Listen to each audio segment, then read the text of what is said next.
ہے، لیکن آج کل باطنی معاشرہ نظر آتا ہے۔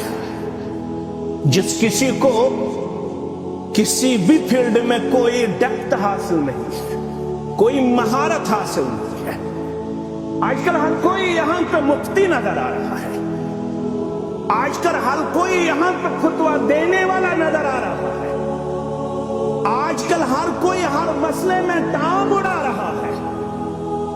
جس کو اس مسئلے کے ساتھ ڈائریکٹلی اور انڈائریکٹلی کوئی واسطہ نہیں ہوتا ہے، وہ بھی اپنے آپ کو خامخواہ اس معاملے میں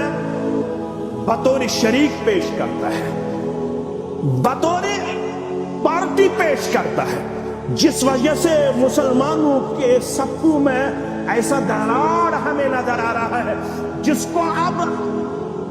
نزدیک لانا ہمارے لیے بہت زیادہ مشکل نظر آ رہا ہے، کیونکہ اسی زبان کی وجہ سے ہمارے صفوں میں ایسے اختلاف نظر آ رہے ہیں جن اختلاف کا ازالہ کرنا اب ذمہ داران کے لیے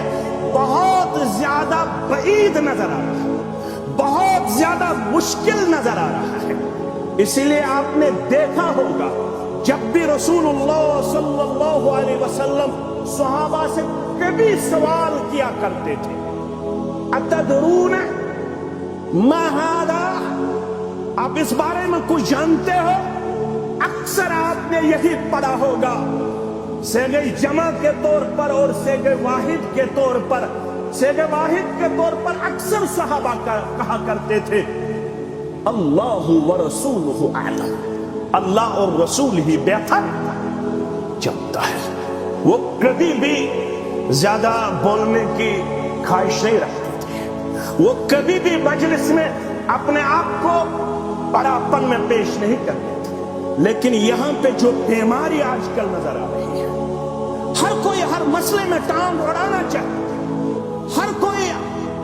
ہر مسئلے میں اپنا پرمٹ لازمی اپنے لیے قرار دیتا ہے۔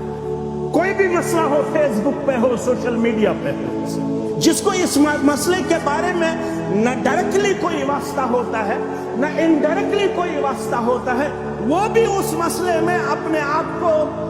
بطور پارٹی پیش کرنا چاہتا ہے، جس وجہ سے مسلمانوں کے اندر وہ خلفشار پایا جاتا ہے، پھر ایک دوسرے کے تئیں بدظنی پائی جاتی ہے، سوء ظن پایا جاتا ہے، جبکہ کامیابی کا جو پہلا نقطہ قرار دیا گیا ہے وہ یہی ہے